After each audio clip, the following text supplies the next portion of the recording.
Oops. Let's see here how I do this better.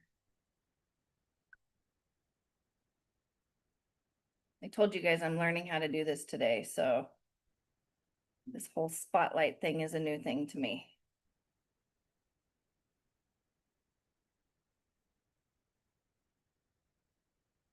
Hmm.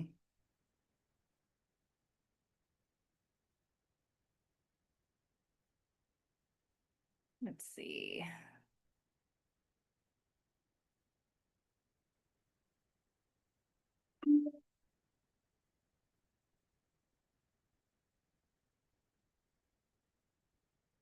Okay, hopefully, sorry, like I told everybody, I'm going to try this new with Zoom and hopefully that goes well and we can have people joining live. That's my hope. But let me just double check and make sure. Yep, I'm on here. So yay. So welcome everybody and welcome to the couple of people who've joined so far. Today we're going to be talking about inflammation and how to improve inflammation with diet. It's a topic very near and dear to my heart because, as you know, one of the three primary drivers of insulin resistance is inflammation. And so if it's not diet, if it's not stress, inflammation is likely the culprit, but it's a harder one to deal with. And I wanted to teach everybody today how to deal with it. And so, first of all, for anybody who doesn't know me, my name is Lindsay Venn. I'm a PA and a dietitian. I'm also one of the founding members of the Society of Metabolic Health Practitioners. And I do my best to share the word when it comes to improving people's health. And that's what these live meetups are always all about. And so for anybody who's not joining live on the Zoom, please feel free to comment or chat in the Facebook or the YouTube, and I'll do my best to get to those. But we'll kind of go from there. This presentation, I'll apologize in advance, is pretty busy. And so bear with me, but a lot of important details that are in there that we want to make sure that you get to. So let me share my screen and we will move on. I've had a busy day full of lots and lots of talking. So hopefully my voice stays with me. So again, what we're talking about today is foods that affect inflammation, both good and bad, things that are going to lead to inflammation, as well as things that are going to reduce inflammation, and how to consider which ones are most important to you. So again, you can find me at Venn Integrative Medicine. I have a private practice. I am accepting new patients. So just Google Venn Integrative Medicine and you'll be able to find me there. I also work at Insulin IQ. If you'd rather go that route too, that's totally fine. Of course, the same disclaimer as always, I'm not your doctor. This is not personalized medical advice of any kind. It's just good advice on some changes you can make with your diet. So first of all, like always, when we say inflammation, I want to make sure everybody's on the same page as me when it comes to what is this? What is inflammation? And what can I do about it? And what does that term actually mean? And so these images I put up here are specific for a variety of things like infection or skin irritation or GI problems or joint pain from, osteoarthritis or rheumatoid arthritis. There's lots and lots of different kinds of inflammation. It's not just limited to pain. So the definition that I pulled here from the dictionary is it's a localized physical condition in which part of the body becomes reddened, swollen, hot, often painful, and is really typically a reaction to injury or infection. So this is what most people think about, not necessarily what I want you to think about. This one is a different one where it talks about it is the body's process of fighting against things that harm it, such as infections, injuries, and toxins and such on. But this one here at the bottom that I have highlighted here, chronic inflammation, is the one that I'm primarily talking about. And that is when the disease or the inflammation lingers. When your body has to fight off inflammation day after day, month after month, year after year, this is when we really have bigger problems with inflammation and your overall health. So first, let's again differentiate. Acute inflammation, this one right here, this is helpful. This is actually something that you want to happen. And I have this image here that talks about wound healing. If you cut yourself and you don't have any inflammation as a response, it's never going to heal. And so we just have to remember that acute inflammation is a helpful, natural healing process that we do want to happen. As you can see here, these inflammatory response cells down here play a big role in actually improving something like a cut. It's this chronic inflammation that is the problem. And this I took from Seem Malhotra's book. I love the stuff that he does, but he talks about where chronic inflammation is when the body is constantly under attack from different triggers, such as diet, smoking, psychological stress, and the immune system is responding to it nonstop. And that's the thing that we really want to avoid. So symptoms of this, and I play this game a lot, and anybody who knows me, I do this. So when people think of symptoms, they think of what's over here in this list. I've got pain, I've got swelling, I've got a fever, I've got fatigue or nausea or a rash. Those are all symptoms that when we think of inflammation that we think of. But for me, I also put symptoms in this list. If you think about it, hypertension isn't necessarily a disease that just happens on its own. It has a root cause. And one of the root causes of things like hypertension are insulin resistance, which is fed by inflammation. And so any of these other things that you may or may not have, the high blood pressure, diabetes, heart disease, asthma, cancer, and I'll show you a study on this later, arthritis, obesity, fatty liver, autoimmune disease, and mental illness, all potentially symptoms, think of it that way, symptoms of inflammation. And so there's something we can do about it, which is good. And so different conditions that really are primarily marketed or targeted by inflammation. Sorry, I'm going to check this Facebook feed and make sure everything's good real quick. Those, well, maybe I won't be able to find it. Anyway, if somebody message me if this isn't coming through, okay. Specific conditions that are very much impacted by inflammation, autoimmune diseases for sure. Inflammation is a massive trigger for autoimmune disease. Mental health concerns are also a big problem with people who have higher levels of inflammation. Different conditions that are associated with pain, so things like, again, psoriatic arthritis, rheumatoid arthritis, different things that you may not have control over, MS. GI conditions such as irritable bowel syndrome, ulcerative colitis, Crohn's disease, and then of course your fatty liver disease.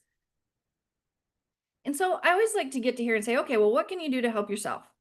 First of all, acute injuries sometimes are not avoidable, but if you can avoid an acute injury, that can be really helpful. So just be safe with your activities, don't overdo it. Avoid illness by using good hand hygiene and immune boosting strategies. Move intentionally every day. Make sure your nutrition is on point, and that is the main topic of this conversation that we'll go into a lot more detail on. Minimizing your alcohol, trying to reduce your stress, and getting adequate and quality sleep. So let's dive into what we're here to talk about primarily. So foods that will actually cause inflammation and they will create inflammation in the body. Any of your simple refined carbohydrates are a bad guy.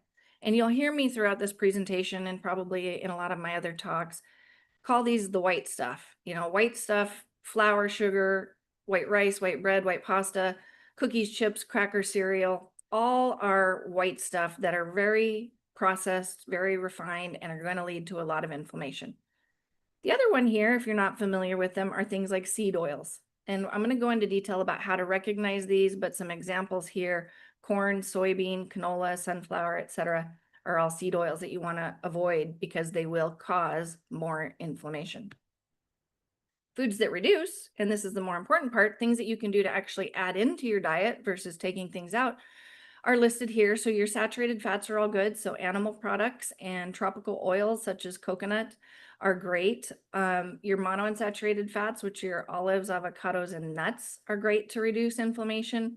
Omega-3s are a really powerful anti-inflammatory, and you can get those from things like fish, flax, chia, hemp, and of course, really good supplements. And then the antioxidant benefits from brightly colored plants can be helpful, but we do have to watch some of the carbohydrate content when it comes to these brightly colored foods. And I'm going to run through these pretty quickly just because there's several of them, but I wanted to prove that the research has been done. The vote is out. The diet definitely impacts inflammation. And so here's a couple of studies. One that showed virgin olive oil actually reduces liver inflammation. A diet high in monounsaturated fats helps improve insulin resistance. Soybean oil is obesogenic and diabetogenic, meaning it creates obesity and diabetes. Olive oil showed an improvement in things like inflammation and arthritis.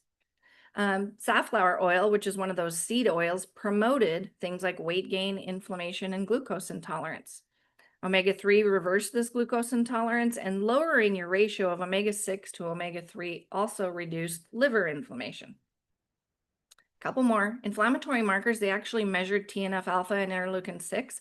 People with metabolic syndrome and known associated oxidative stress did have higher levels of this. So the insulin resistance leads to this inflammation problem as well. And then they did show here that a diet high in refined carbohydrate did lead to acute and sustained inflammation as well as metabolic dysfunction. Coconut oil is effective to lower inflammation. This dietary inflammatory index, when they looked at inflammatory foods and metabolic syndrome, they were very tightly correlated. The more inflammatory, the more metabolic syndrome was there. Having more abdominal fat, this is that visceral fat, is definitely associated with more inflammation, and they did measure this.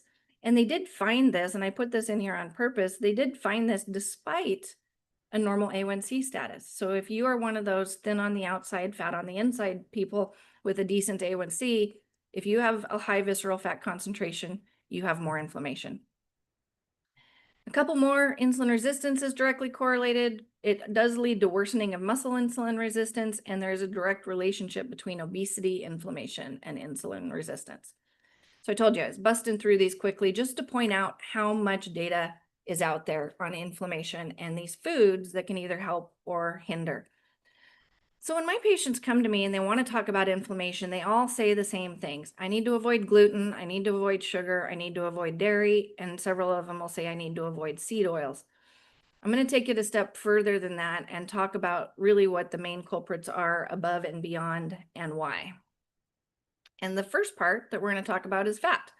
And so fat, and I think we talked about this a little bit in the cholesterol meetup as well, but fat is really important when it comes to inflammation, and that's because of the structure of fat. We have different kinds of fat. So saturated fat means that all of these carbon molecules over here are saturated or filled with hydrogen molecules. Unsaturated fat means that there's a couple that have a double bond, and that's where the monounsaturated versus polyunsaturated name comes from. This one down here is a monounsaturated fat. There's only one, I call it a seat at the table that's empty, but there's only one carbon molecule that didn't have a hydrogen atom to it. Here's another example of a polyunsaturated fat. So there's more than one that didn't have that there. And I want to explain to you why this is important when it comes to inflammation. The analogy I use, and I like and quite frequently, is this party versus chaos scenario. So if you're going to have a big party at your house and you've got this big grand dining room table and you want your party to go off really, really well, you're going to fill those seats with friends, family, and loved ones. You're not going to fill it with strangers and the boogeyman, because then the party won't go so well. So if you think about saturated fat, that is filling that table with all of your best friends, family, and people that you truly adore. When it's a monounsaturated, there's one seat left at the table that's empty. If you have one stranger show up and join your party, probably not going to cause too much trouble. But if you have multiple strangers show up at your party that I demonstrated here, then you're definitely going to have problems. And that's where the polyunsaturated fats become more of a problem, because there's something that will sit in that chair that is a problem. And that is this thing called free radicals. Free radicals are different things that are either one taken in from things like smoking or toxins or a bad diet.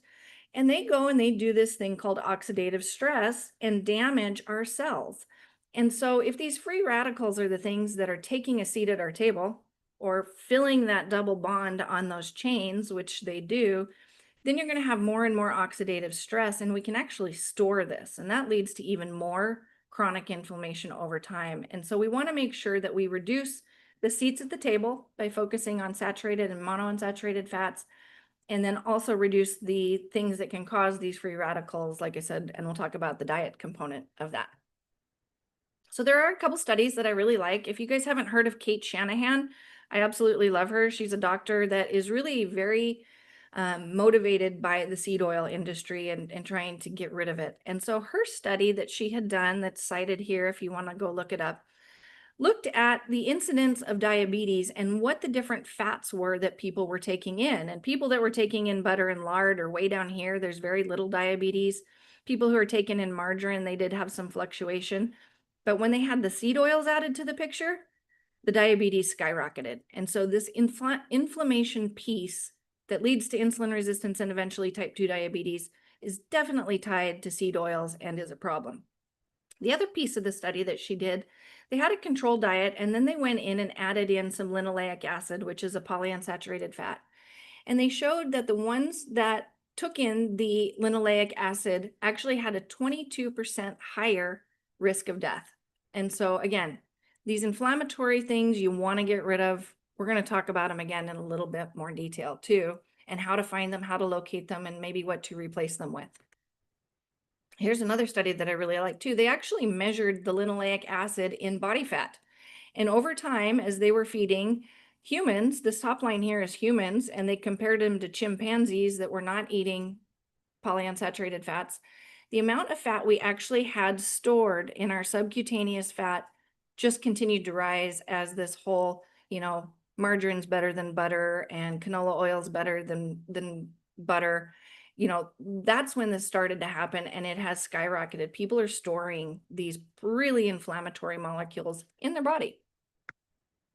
So how do you do this? So what do we want to do? We want to avoid these vegetable and seed oils for sure. The trick I use with my patients is if they start with the letter C or S, they're very likely a seed oil. The only exception to this that I'm aware of is coconut oil. So coconut is a C that is good. All the other C's and S's are bad. The other piece is if it ends in the word seed, it's obviously a seed oil. And so you want to get rid of that. There are some exceptions to this. You can get cold press, refined oils, and there might be some exception and benefit to those. But overall, I just encourage people to enjoy natural fats. Think of fats that happen in nature that you can squeeze to get it out of. I use corn oil or canola oil as the example all the time. Corn. How do you turn corn on the cob into an oil? It isn't just a squeeze the corn and you get oil that comes out. It is literally high heated, pressed, lots of chemical usage, and then heated again, and then deodorized to make it actually palatable. Things like avocados and olives and dairy products, they're all natural and they're things that you can truly enjoy, and you actually are probably going to like them a lot better as well. So what do you need to know in order to do this? Number one, you have to know how to read an ingredients list because they come, things come hidden. And so I use Skippy peanut butter in here as an example. So anything that comes in a box, a bag, or has a barcode on it, you want to read the label. And so like, for example, you'd think, oh, peanuts. Peanuts are a good fat. I can eat that. Well, the number one ingredient in here, and we want to pay attention to what is number one and what is number two and what is number three. First ingredient is peanuts. Second ingredient is sugar. Third ingredient is hydrogenated vegetable oils. And so something like this, the reason that this is not a good option, one, the sugar, of course, but two, also those seed oils. Some other advice, do not cook with olive oil. Anything above 130 degrees, you're actually going to flip. There is that one bond that is in that monounsaturated fat molecule. You will flip it and turn it from a cis fat into a trans fat. And so don't cook with olive oil. Use it in room temperature or cold recipes to get the benefits of the olive oil. Things like avocado and coconut and ghee are really good things and alternatives when you want to use high heat with cooking. And then any full fat animal products are good for you. Don't worry about things like bacon and ribeye and T-bones and that kind of stuff. So I wanted to play a little game. And so with this, I know you guys probably can't read it. I like to play the game of guess what this is. And so if I look at the food label and say, okay, 42% is corn syrup solids, obviously not something we want. 14% soy protein isolate. The next ingredient, high oleic safflower oil, one of those seed oils. Next one, sugar. Next one, soy oil, another bad oil. It at least has a little bit of coconut oil. And then a whole bunch of things that nobody can pronounce. Of course, we don't like that either, but guess what this is? So, and I know nobody can interact with me really because I've got it muted and I cannot see. This is the downside, you guys, about having you here on Zoom. I can't see if you've raised your hand or not. But this is actually Similac baby formula. This thing is full, chock full of inflammation, and so not necessarily a great choice for a baby starting out in life. Obviously, sometimes you don't have an option, but if you can avoid this, that's better. The next one, this one has water as the first ingredient, then sugar, then corn maltodextrin, which is also sugar, milk protein concentrate, high oleic safflower oil, canola oil, and then these fructooligosaccharides, which is more sugar. Guess what this one is? It's Pediasure. So we're feeding, again, high inflammation foods, high sugar foods. To those, these are typically the kids that get this are the ones that won't eat very well. And so, again, not a great choice, very high when it comes to inflammation. And then last, this one, water's first, corn syrup, then sugar, then milk protein concentrate, sodium caseinate, canola oil, cocoa powder, corn oil, etc., things you can't pronounce. This one is the one that we feed our elderly people who are not eating well either. And so what we're really doing is putting inflammation into the mouth, and it's something that we want to avoid. So don't let these things, all of those meal replacements or healthy things. My dad, when he was struggling with his diet and whatnot, his doctor said to him, "Oh, go buy some Ensure. You can drink that." And he laughed and he says, I was sitting next to me, points at me and he says, "She thinks that's poison." And I do. And the doctor looked at me and I educated her on things like health code that are a much better option. So don't be fooled by the fact that it's labeled healthy. What about dairy? This is by far probably the most interesting piece of the inflammation piece. And so I put this study in here on purpose. So they looked at, this is a meta-analysis, they looked at 52 different clinical trials, and it showed strong anti-inflammatory activity for patients with metabolic disorders. And so I didn't find any proof that dairy was truly inflammatory, except for those who already have a milk allergy. This doesn't mean dairy is good for everybody. So my recommendation, if you question is dairy is good for me or not, eliminate it. Eliminate it for 6 weeks, 4 to 6 weeks, and then reintroduce it. And if you don't feel better while it's gone, or if you feel worse when you reintroduce it, maybe it's something you want to reconsider. If you don't notice a difference, enjoy your dairy. So now I'm going to go back to that white stuff. And every time I talk to my patients about avoiding white stuff, they always say to me, "But you mean the good stuff, right?" And I always giggle and say, "Yes, it's the stuff that we've been trained to eat that is very highly palatable and people like, but it's really not the good stuff when it comes to our health and inflammation." So what is wrong with this white stuff? So if you eat cake and you increase your insulin production, you're going to decrease your insulin sensitivity, or otherwise spoken as worsen your insulin resistance. You're going to increase that abdominal fat that we don't want you to increase. And this study here shows that people with high abdominal fat had a 41% higher CRP and a 34% higher interleukin 6 compared to those with low abdominal fat. And so getting that visceral fat down is super important when it comes to inflammation. Another study flat out says a diet with high consumption of sugar sweetened beverages, sweets, and white bread is associated with an increased CRP. Again, that's an inflammation marker. So you have to remember that simple carbohydrates are processed. They're very highly processed, and that means that they're going to behave just like eating sugar. And there's a wonderful tool and resource out there that you can just Google called the Sugar Equivalence Chart that was created by Dr. David Unwin. He's over in Europe somewhere. I don't remember exactly. But he created, okay, what happens to your body in comparison to sugar if you eat these things? And so the one I always like to use as an example for purpose is a banana. You know, if somebody says, "Oh, I usually have coffee and a banana for breakfast," well, that's the same as putting almost 6 teaspoons of sugar in your coffee. And nobody's going to do that, but that's what the banana is doing to your body. So there's other things that you think are good. You know, a potato, a white potato, 9 teaspoons of sugar. Spaghetti, 6.5 teaspoons. And so these charts are really powerful when it comes to understanding how much sugar is actually, or what is the sugar impact of these highly processed carbohydrates that I'm eating. The last one, what about plant toxins? I get this one a lot too, especially in the functional medicine world. And they say, well, what about some of these foods? There is a little bit out there to say, to warrant that. The theory behind it is that everything on the planet wants to do 2 things. Number 1, it wants to survive. Number 2, it wants to reproduce. And plants, unfortunately, cannot run away from their predators, so they're kind of stuck. And so what do they do in order to survive? They create these defense mechanisms. Very obvious defense mechanisms are these guys here at the top. So things like poison ivy and cactus and whatnot. They have a very obvious defense mechanism to make sure that they stay alive. Other non-obvious defense mechanisms include the gluten or gliadin in wheat.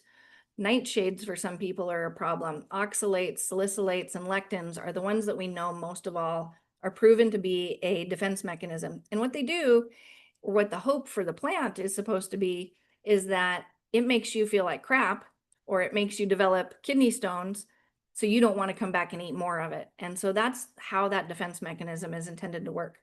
For the reproductive piece of it, though, if you think about it, how do plants reproduce? Well, they have seeds. And most seeds, especially in our trees, come in the form of fruit. You know, what they do is they generate this fruit with seeds in it. They hope an animal comes by, eats it, and poops it out somewhere down the road. And so that's why a lot of the foods that we worry about when it comes to inflammation, fruit is not included. And that's where you see all the pictures of the berries, where that comes to play. So what can you do? 100%. I have watched it happen many, many, many times. You can completely reverse your inflammation with diet. You just have to get rid of the stuff that raises it and add in the stuff that lowers it. So avoid the white stuff. I tell people to avoid the brown stuff. This is whole wheat bread, whole wheat pasta, brown rice, even things like quinoa beans and legumes can be a problem. They all are processed. And when they become processed, the amount of glucose response or sugar response goes up. So avoid the brown stuff too, and most certainly avoid the processed stuff.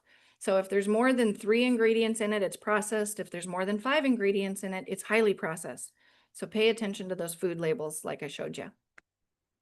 Anti-inflammatory foods. I mean, I could eat like this every day. Look how beautiful this looks. Look how yummy this looks. If you can incorporate foods, you know, healthy fish, healthy meat, healthy eggs, avocados, all of those kinds of things, you're really going to help lower your inflammation when it comes to your diet. What about intermittent fasting? And I talked about this on Monday, but I'm going to do a little tiny bit here as well. Intermittent fasting can be very, very helpful. You know, there's less opportunity for inflammatory foods because you're eating less frequently. You're giving the gut a break. So if you have leaky gut or dysbiosis, you're going to give the gut a little bit of a break. And you can develop this nutritional ketosis, which is very important. The other piece to it, if you were to do a little longer fast, if you're good at intermittent fasting, like I talked about Monday, and you want to try a little longer fast, then we have this thing called autophagy. And autophagy is excellent for helping to reduce inflammation. But again, that's for our well-skilled intermittent fasters, not for everybody. And again, I want to bring up the Feel Great system just because it's a super easy, natural, healthy way to do a lot of the things you want to do to lower inflammation. It's going to help with your fasting so you can do more intermittent fasting, and it's going to help heal that gut. Leaky gut is unbelievably common, and if you can do something simple to help heal your leaky gut, this is a great option.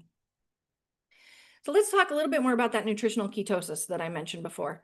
I love this because they have found literally one of the most important things that you can do, or one of the most powerful tools you can put in your body to lower inflammation, is ketones. You know, and you think, okay, well, I'll go get me some ketones and I'll do a little bit better. There is some studies here I'm going to show you that show that. But why go buy something or take something if you don't have to? If you can just intermittent fast, follow a low carbohydrate diet, follow the diet advice I've been giving here, you can significantly improve your nutritional ketosis and lower your inflammation. This one at the top I really like to mention because they've started recommending medication like SGLT2 inhibitors, which are your Jardiance or Farxiga. They've found them to be they're diabetes medications, but they've started recommending them for people with cardiac problems, especially high inflammatory cardiac problems, because those medications boost ketosis. That's why they're powerful. And so again, if you can avoid the medication, I don't recommend those medications, but make your own nutritional ketosis by changing your food, that's a much better option. But that's where that study comes from. This one talks about the benefit, the promising potential of ketones, nutritional ketosis in inflammatory skin disease. So there's another one that shows it. Here's a study that's, you know, ketone bodies from enemy to friend and a guardian angel. And then this one, when it comes to the mental health part of it, this NLRP3 inflammasome, that's a mouthful. It is always, almost always there in people with mental health issues. And they have shown that BHB, which is a ketone, and it's one that we produce naturally, or you can take exogenously, really helps to lower that inflammasome and will help with things like mental illness. So again, nutrition, nutrition, nutrition, nutrition. This is the main focus. And it, to me, pretty simple things to focus on. So the main takeaways: avoid refined processed carbohydrates. Done, right? Check that one off. Avoid refined processed oils. Again, just get rid of them. You can replace avocado oil is a perfect replacement for any of those seed oils, and you can cook at any temperature with it. Control your carbs to help reduce your insulin resistance. Incorporate some intermittent fasting. Boost your antioxidant between your diets and your supplements. That's where those berries are wonderful when it comes to high antioxidant foods. You can take supplements like glutathione also to help boost that, which can be helpful. And get yourself into nutritional ketosis. This one is a powerhouse for those who are really inflamed. Thank you for your time. I appreciate your patience with my busy slides. I'm going to stop sharing my screen. And anybody here have anything for me that's here in the Zoom? And I'm going to pull up my Facebook and see if you have questions or comments or concerns. Amy, Elaine, and Marcio, thanks for joining me live here. I appreciate it. Give me 2 seconds. It's always the hard part is finding this darn thing. Give me 2 seconds. And then I can only hear myself. So. Oh, good. Everyone's seeing and hearing everything just fine. Bobby, hi, Bobby. I know you. Thank you for your comment. Thank you for this. Thank you for all your information. Well, good. This might just be a short one tonight, hopefully helpful and beneficial when it comes to inflammation. Next week, I'm doing a 3-part series on menopause. And so if you have yourself or a loved one who's struggling with menopause, the first one is going to be about what is it and why does it matter? Second one's going to be its relationship to insulin resistance and how you can improve that. And third one is going to be all about hormone replacement therapy, the good, the bad, and the ugly when it comes to hormone replacement. So, yay. Awesome. Well, I'll let this run for just a little bit longer, but if there's no other questions, thank you, Renee. She says very helpful. Is it Janine or Jean? Says hi. Bobby says hi. So thank you guys. Marcio says it was awesome. Thank you. Definitely need the menopause zone, Amy. And thank you, Elaine, for your comments. I appreciate it. So awesome. Again, reach out to me if you need anything. You can always message me on Facebook or find me at Venn Integrative Medicine. There is a contact link there where you can message me. And we will do this again.